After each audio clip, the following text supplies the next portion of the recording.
Good evening, everybody. Welcome back to episode 2 of the AFLW show. Tonight, my special guest host is the one and only Pommy. Good evening, Pommy. How are you? Good evening, Cham. Thanks for having me. Look at that. You've had Terry, you've got me now. So look at this. We're starting with a bang. We are. We're off to a really good start. How you been? Oh, I'm good. I've been ticking with this. Usually this is when everyone gets a break, but this is my busy time, draft and things like that. So it's awesome to be here. And now we're talking about the girls as well. Another one of my loves. Yes, well, we've got a good show for everyone tonight. We're going to be previewing the first 4 girls on our list. So let's get the show on the road. Vescio with all the experience in the world. She kicks. And there it is, just on half time. Maddy Prespakis. I really love the tune for that. That is Great intro. I've got to say, the intros on Blue Abroad are fire. They are, and big shout out to the team that put this one together. Such a good intro. So first off the bat, let's crack right in and start with young Grace Egan. Thoughts on her season in 2021, if you saw most of it? Well, I mean, it started off a little bit slow, didn't it? And she worked her way in, didn't she, towards the middle of the year? And particularly, like, just after them 2 losses, she was probably the standout, wasn't she, in our turnaround when we won 2 in a row? She really stepped it up. I've been looking at Grace this year that now we've lost a few stars to really make a name for herself, because she would probably argue she's one of the stars now, wouldn't she? Yeah, well, just having a look at her averages for last season, and she was averaging 16.7 disposals per game, which is pretty good, like, considering.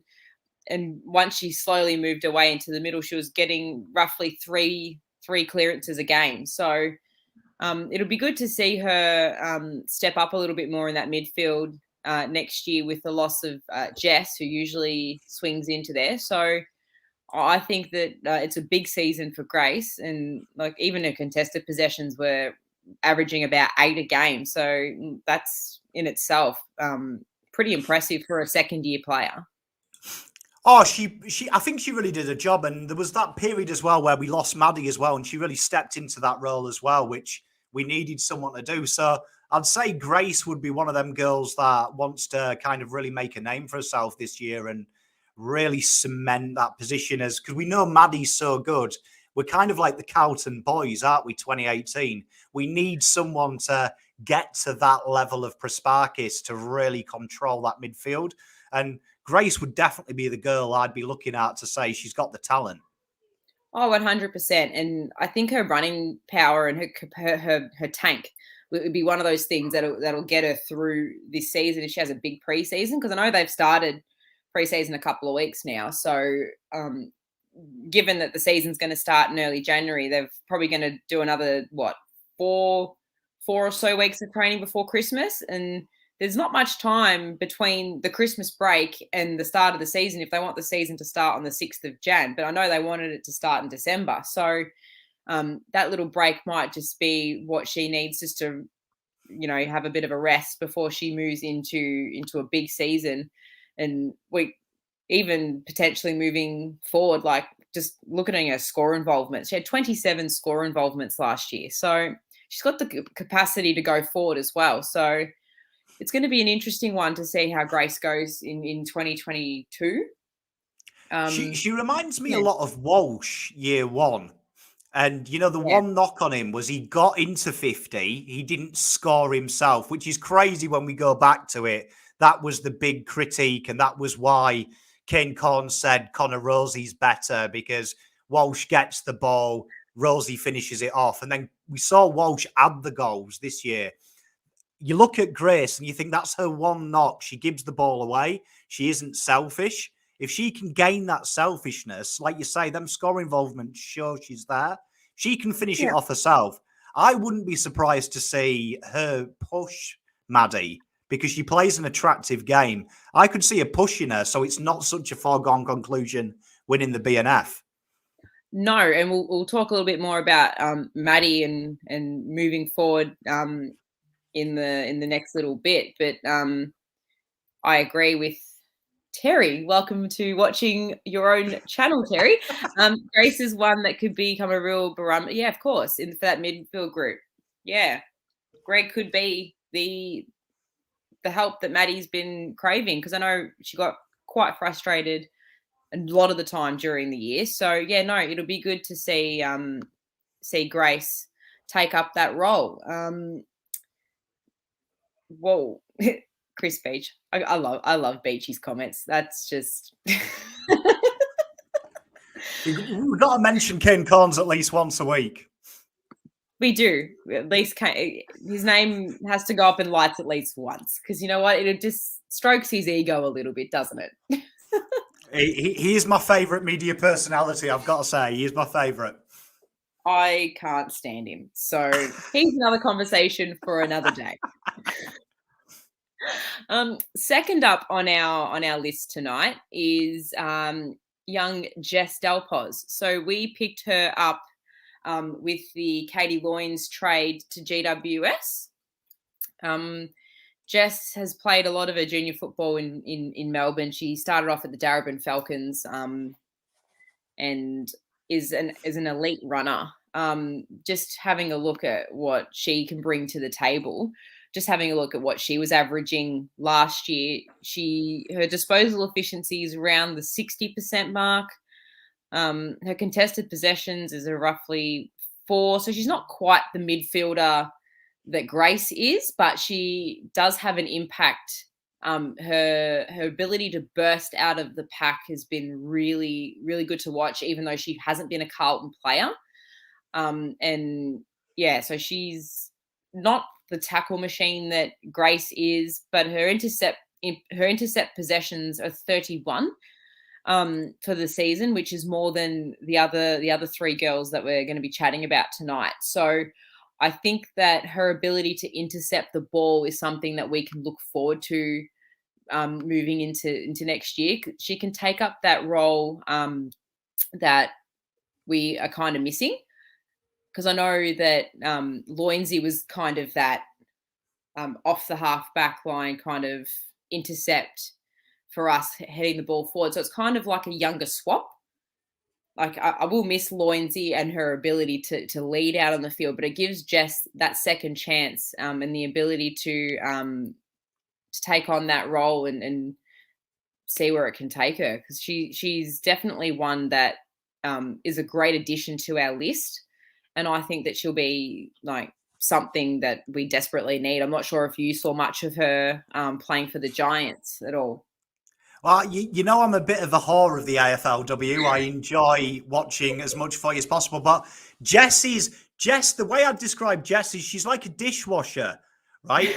If you don't have a dishwasher and you do it yourself, you realise that it's a really important invention. But when you have one, you take it for granted. And like Jess is a real superstar talent. She was the first winner of their BNF. I believe it's called something like the Gabrielle Trainer Medal. Someone might correct me if I'm wrong. But she was the first, and she's an all-Australian. So you instantly bring in a side that's lost a lot of experience in the last 12 months. She comes in, she was inaugurally in their leadership group. So she's been a leader of women. And now she comes in, and she comes in with pedigree. I think her game is one of them games as well that, as a man of stats, the stats aren't very sexy, but she is a very sexy footballer. When you look at the work she does off the park, some of the things she does, you don't get a stat for, but it's lethal. And if she gets space, her left peg is frightening. She would fancy herself as the best left-sided player, probably in the league, when she gets the ball in space. So she doesn't find a lot of it, but this is what the younger girls are there for. If they can get it to her and she can work her magic, she's a right player. I like her. She's a very solid footballer. Yeah. So my little claim to fame with Jess is I used to play juniors against her way back when she was first starting at Darebin, and I played at Laylaw. So I've seen her football firsthand, and even back then you could see that she was going to be something like down the line. And I just think, her ability to run and her tank's just as good as Grace's. Like you said, off field, she's an absolute dynamite. So She's soft spoken, but she's direct in how she talks.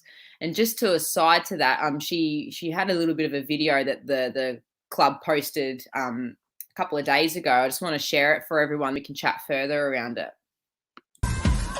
A couple of months into pre-season sounds weird, actually. It feels like we sort of never stopped, even though the world sort of stopped around us. Really lucky to be training during a pandemic, so it's sort of been the best time ever, really. You sort of miss your family, and that was the biggest pull for me. And I'm getting a bit older, so I needed to be close to my people, and that's really it. I know people here, I've got friends here. It's near where I grew up. I used to come out here and watch games of footy with my dad, so it's just sort of a place that's already familiar to me. Under pressure, great bump by Barclay, and then a centering kick. How good is that? And running into an open goal is Dal Pos. We always drove past this oval in particular because I live nearby, and I always thought to myself, I'm going to be playing on that one day. And that was a bit of a pipe dream, and I never really thought about it again once I hit adulthood, and now I'm actually doing it. So it's a little bit of a dream inside a dream there. Probably been really lucky that I've come from one amazing program to another. Not many people get those two opportunities. So there's a whole host of different things about each program, which we could talk about for hours, but on the grand scheme of things, they're just ticking every box, and I couldn't be happier. It's just a young squad, a team that has so much to give and so much potential ahead of them. So it's just honestly really, really exciting. It has been great with Darcy and Elise. We touch base and go for coffee and just get involved and have a chat about everything that's happening here, and I feel like I have a really good sounding board in those two. So I think we're all bouncing really good ideas off each other. I'm learning a few different things off them because they're Melbourne based. We don't have humidity here, so I'm picking up little tips and tricks that they've developed over their careers in Victoria while I was away, and it's been cool. Everyone has just blown me out of the park. Like, everybody's attention to detail and their willingness to win drills has been really, really good. I could talk all day, but Georgia G, I absolutely love training with her. Like, she ran me in circles when I played on her a few years ago, and to train with her on the same side has just been unreal. She's so quick. And Abby McKay is just killing it at the moment. Like, her body work and her intensity is top notch. But I could go on about everyone. I think we've hit a really good patch of training, and it's hard and it's really, really rewarding. How good. Like, just the way she speaks about the club and just the way she speaks about the girls, you just know that she's going to be an excellent fit. And even just watching her training, the accuracy on her left foot, like, not many people can kick left foot.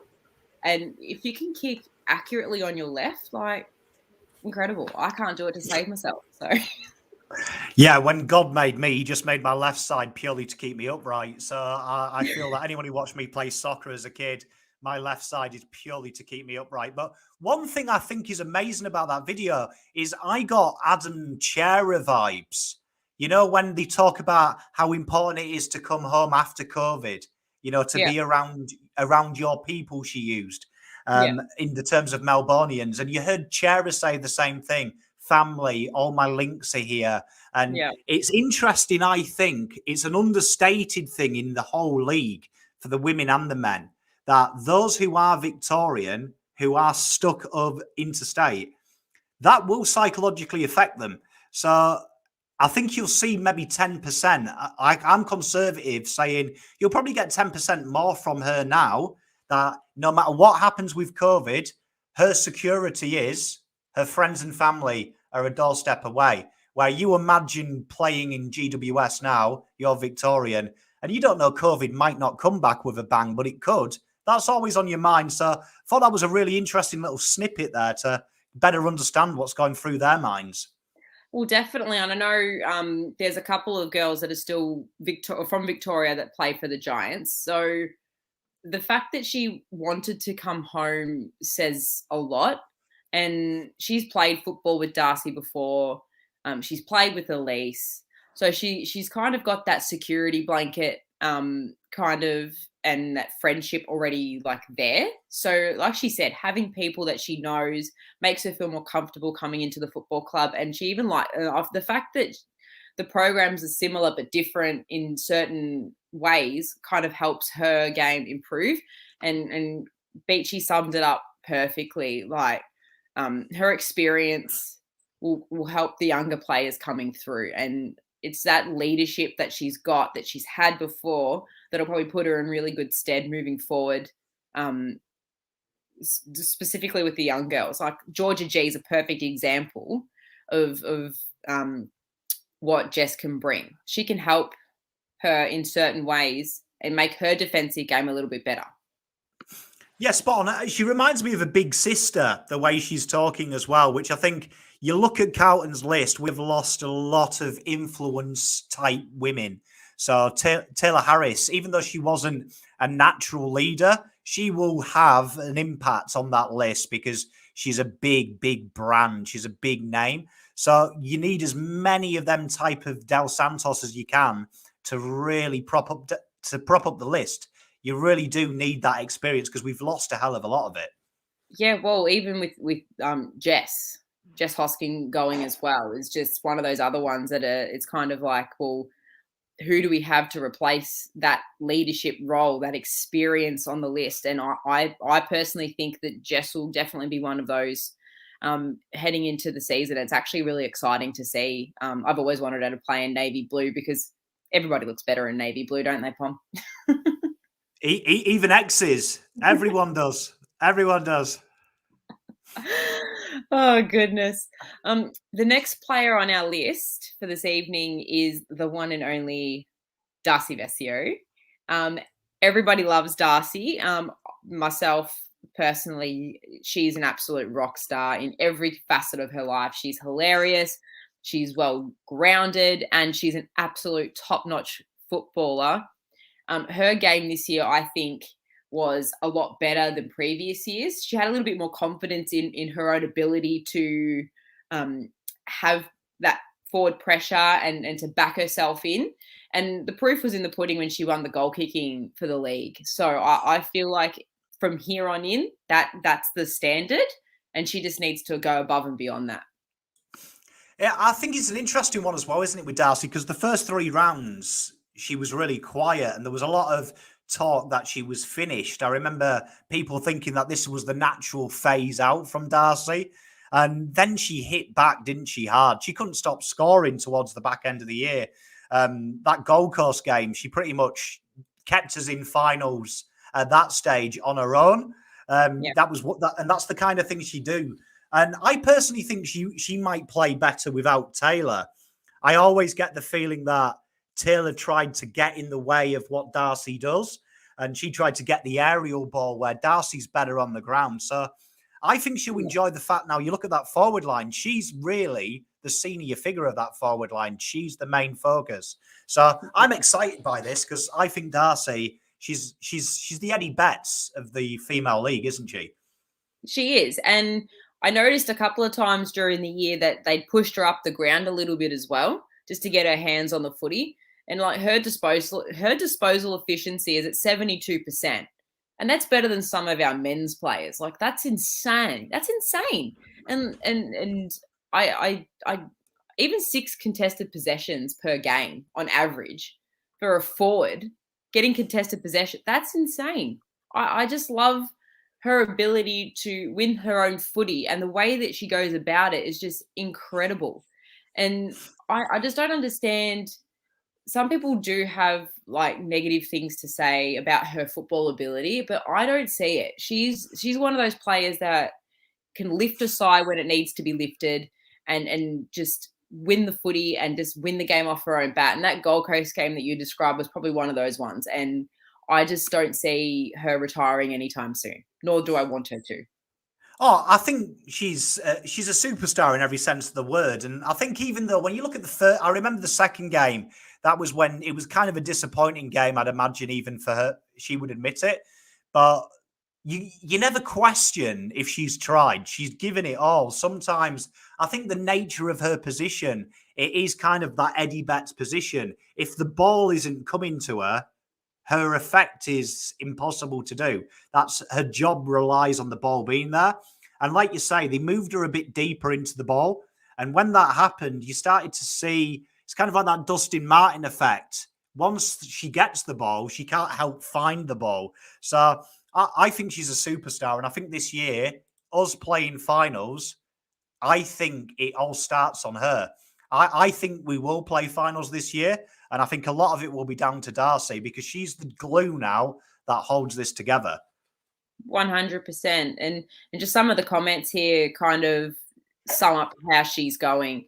Like, that everyone just loves Darcy. And she did an interview with Dylan Buckley during the week on his podcast, Dylan Friends. Shout out to Dill. Love your work. I've got a little bit of a clip here that I wanted to play of Darcy explaining her entry into senior level football. I'll just play it now and we can have a chat. Didn't intend on starting footy when I moved to Melbourne as an 18-year-old. What did you move for, just uni or school? Yeah, to study graphic design. And it was because I played netball with someone whose dad was like, oh, I know of this team that there's a women's league down there. And I was kind of like, whatever.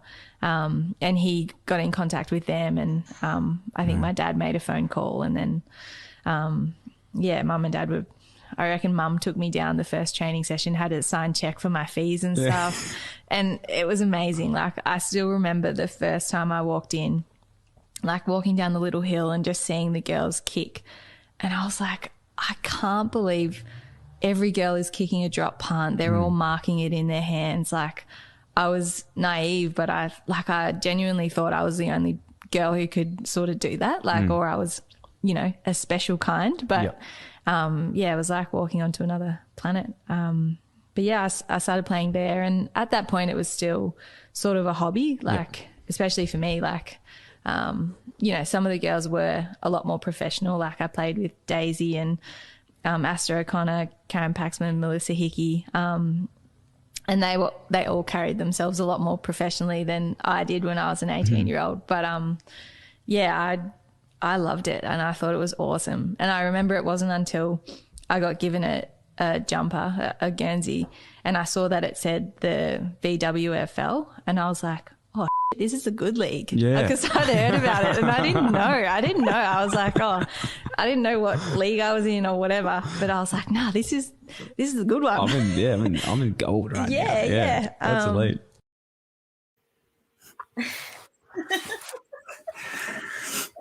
She is all class. I love her so much. And just listening to the names that she's played with, like, Darebin's a footy factory. When you look at it, majority of the girls that started at the elite level, at AFLW level, came from either Diamond Creek or Darebin. And just some of the names like Daisy Pierce, Asta O'Connor, and all those girls, like Mel Hickey, she's in an elite group of girls that have come through. And I think she's still playing, Daisy's still playing, Karen Paxman's still playing. But it's incredible to see, isn't it? And just the way that she entered football, probably not the most conventional way to enter football, but I don't have a bad word about her. She's just the way she goes about it. She's the professional now, and I just love her. I think it's amazing hearing her talk as well, that you think that experience for her happened at 18, and you hear a lot of the AFLW players, they came into footy as a pathway very late because obviously there was no women's league that was to make money. So you've got to think a lot of these girls now who are 12, 11, they're having that experience now. And you see how naturally gifted Darcy is to do what she does. It's scary to think how quickly this league will develop, where Darcy is a freak at the moment, but in 10 years' time, we're probably going to have a Darcy on every list. Do you know what I mean? There'll be Darcys everywhere of people who are that talented and that gifted. So it's exciting because I remember soccer. I'm an old man. So I remember the Premier League bringing soccer to the women. And I remember the standard. It was horrible. It was really piss poor. You wouldn't pay to watch it. But when I look at it now on TV, it is insane in a decade, the level of ability. Like, it's now real bona fide professional sport. And there's hundreds of girls, not just a few, hundreds of girls who are talented. And you're starting to see that very quickly in Australia. The draft class is getting better and better and better every year. It's not marginal, it's huge. So really exciting times. It is. And when you look at it, you got the Calder Cannons and you've got the Western Jets and you've got all those boy NAB League programs. They've now got those programs for girls. So you can see the natural talent coming through. And I've gone to watch under 12s games through work, and I've gone to under 14s games through work. And just looking at some of those girls, like they're 10, 11, and some of the kicks on them I've never seen. Like, it's just because they're getting the football in their hand from the Auskick age, because it's obviously more socially acceptable for girls to be playing football. You see the talent starting from age 5. So they'll be the draft class in 10, 12 years. So like you said, like, it's going to be an absolute, like, it's going to hit everybody. Like, you think it's good now. Like, you haven't seen anything yet, and it's going to rival the men's league because female football's here and it's been around for a very long time, but at the elite level, it's only going to get better. Yeah, you're spot on. I mean, you take soccer as an example, tough market. That was one of the most watched female events. The female Olympic soccer was one of the most watched events in the UK for female sport. It surpassed tennis. So that used to be the number one. It's not going to be hard for Australians to take behind it because this is the number one game in the country. And I do think it's well supported. And like you say, Stuart nails it here. Darcy's going to be one of the legends of the AFLW. We're watching the Bradmans of the female football world. Your Taylor Harrises, your Darcys. These will be talked about probably in 100 years' time as the Bradman, the benchmark, the game breakers. So it's really exciting to be around now. Yeah, well, Josh sums it up as well. Like, these ladies are going to be the pioneers of the league, and it's a great title. Great title to have. Stuart's backed up with another ripper. Could we eventually see a Vescio medal for leading goal kicker? Absolutely. I don't see why we can't. I think what really is exciting, and this makes me, showing my age here, is seeing my kids go and play footy at the park and pretend to be girls.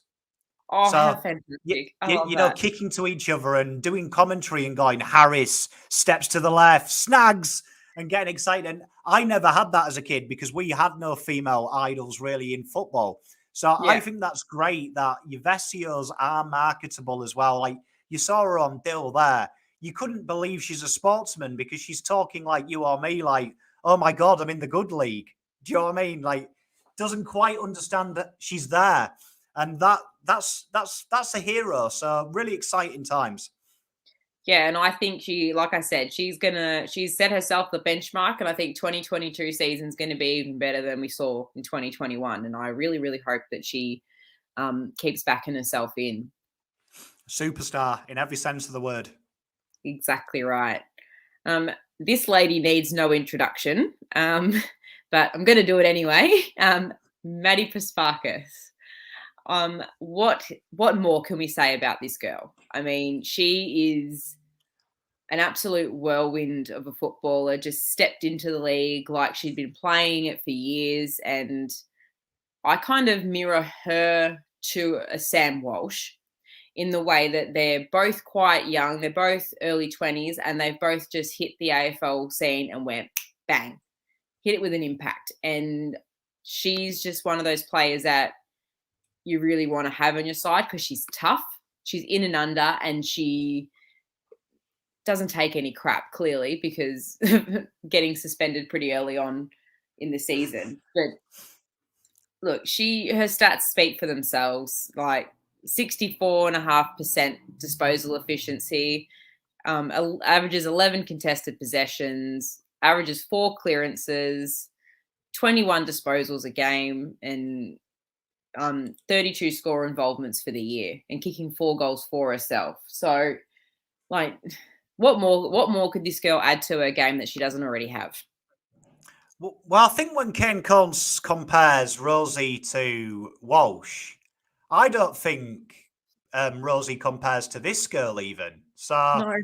like Rosie's not even the best player in the women's league, let alone the best player in the men's league. So, Maybe Kane wants to do this as a comparison, but you're right. Maddy is the benchmark, isn't she? And what is scary is I think she is going to be the new norm.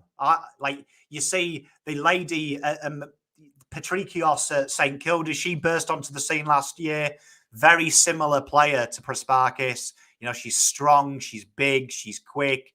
This is the new norm. So Prespakis is benefiting from being probably 2 years ahead of the curve. But this is where the game will be going. There's going to be a lot more of these type of girls, but she is something else, isn't she? Like the way she holds the ball, the way she moves, the way she plays. This is the closest. I hate to do the male to female comparison, but for people who are new to the game, this is the closest you'll get to the men's game today. This girl plays as if she's been playing since she was 1, and she's a number 1 draft pick in the men's league. So she's a freak of nature and a superstar. Yeah, no, Club put out an article this afternoon around Maddy, and I was having a read of it, and she was unhappy with how her 2021 season went. She said that with 2021, I walked away not disappointed but unsatisfied. I didn't achieve what I wanted to individually, and I feel I didn't contribute as best I could. If that's not her own firecracker for 2022, I don't know what is. Self-motivated, and I guarantee you she is no holds barred for 2022. Like the girl's an All-Australian and a club best and fairest and league best and fairest winner. If she's unsatisfied with the way she played in 2021, look out. Look out, AFLW. Well, I mean, it's exciting to hear because you hear them words from Cripps as well this year, and then you actually go back and look at the numbers, like 21.1 touches. It's over her career average, and she's saying that she had a bad year.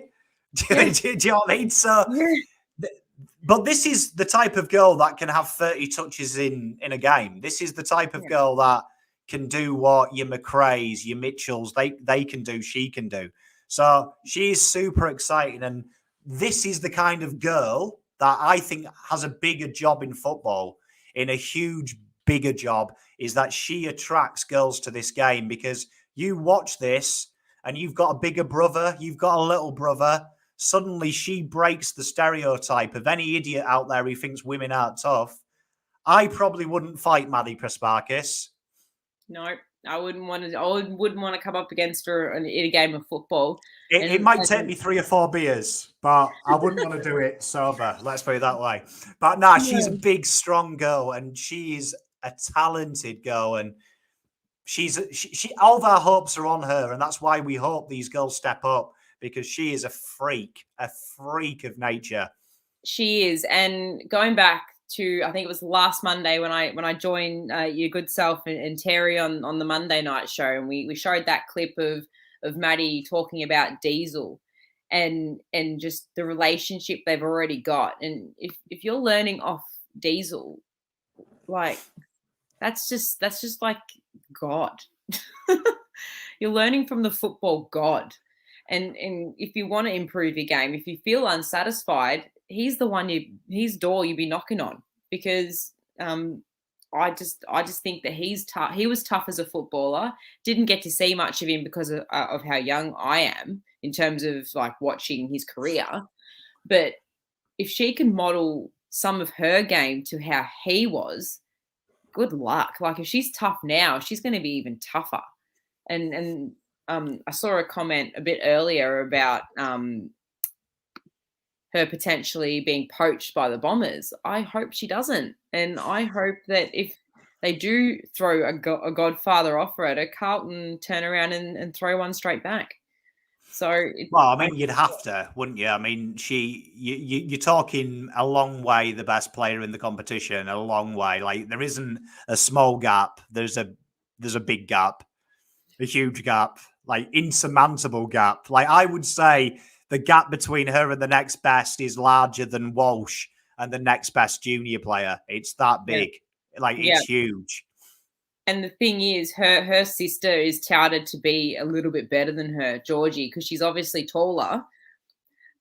Georgie's slightly taller than Maddy, but it's going to be interesting. Carlton v Geelong, and it's going to be a ripper between the sisters. So I'm actually really looking forward to seeing it, and yeah, it's going to be one of those things that everyone's looking forward to. Well, we've got the Curnow brothers. We might as well get the Prespakis sisters, mightn't we? We can also get the Mackay brothers if we really wanted to too. Yeah, we might as well just become a family club, a big family club. But I think to allude to what you said, and like Josh's comments spot on, if all the Blues players, including the men, had Maddy's attitude, this is why I enjoyed Diesel working with them, because that is going to coexist them. That's like more than the coaching. That's a statement that we are equal. We are a club. Your success is our success. You look at soccer teams in the UK, the successful ones are the ones that share their female success, their junior success, because it breeds a winning culture. If the men's team isn't winning, they leech off the women who are winning. They get that culture in. And I thought what Maddy said the other day about Diesel, about she was working on pace, and Diesel said, you don't have to be quick, you just have to think quicker. Yeah. And that is important there, because look at Cripps 2 years ago. He wanted to lose weight to be faster. He got shitter. Yeah. And exactly what Diesel said.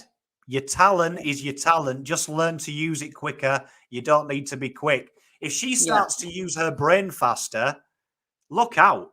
Look out, because she's unstoppable now. Work smarter, not harder. That's what she needs to do. That's what she needs to do. And I'm just continuing to read that article she was talking about. She said she knows she needs to work on herself physically to prepare, but mentally as well. And I think her mental state this year was probably a little bit off after she got suspended.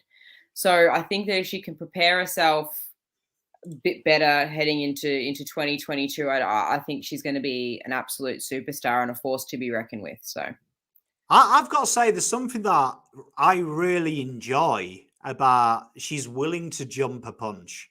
She's willing to get in, because that is the quickest way, I think, to change this game, is to realize that these girls are fighting for more than points. They're playing with pride. And I thought Maddy I enjoyed that. I know a lot of people criticized her for it, but I want to see that, because when you lose your temper like that, it means you care. And I don't want you to do it all the time, but frustration is a good thing, because it means you care. You don't get frustrated because you don't care. And that's right. I think it's exciting, because if she can channel that into a positive, that's going to be great. But she is literally a freak of nature. She is by far the best player in the competition, and there's no one close to her. No. And that's something that we can leverage off moving into the year, and just making sure that we get that support around her, like a Grace Egan, like a Jess Dal Pos, like a George G, getting those girls, even the new girls, just getting in and around her, because her frustrations came from herself, because she was expected to do it all herself. And she put that in her own mindset that no one's going to help me, I'll do it myself. Kind of like Cripper. No one's going to help me, I'll do it myself. And we need to get her out of that mentality. And I think now that we have the girls around her, she just needs to really take a step back and just focus on her own footy and control the controllables, because sometimes you just can't control what's going to happen during a game, and you can only control what you can control. Spot on. I think that'll come with maturity. I mean, people forget as well, she's only, 21? Yeah. She's a baby. Yeah. She's a baby. Do you know what I mean? It's a lifetime ago since I was that age. So, I mean, she's got a long way to go, but she's in a good place. And I think she's got the talent.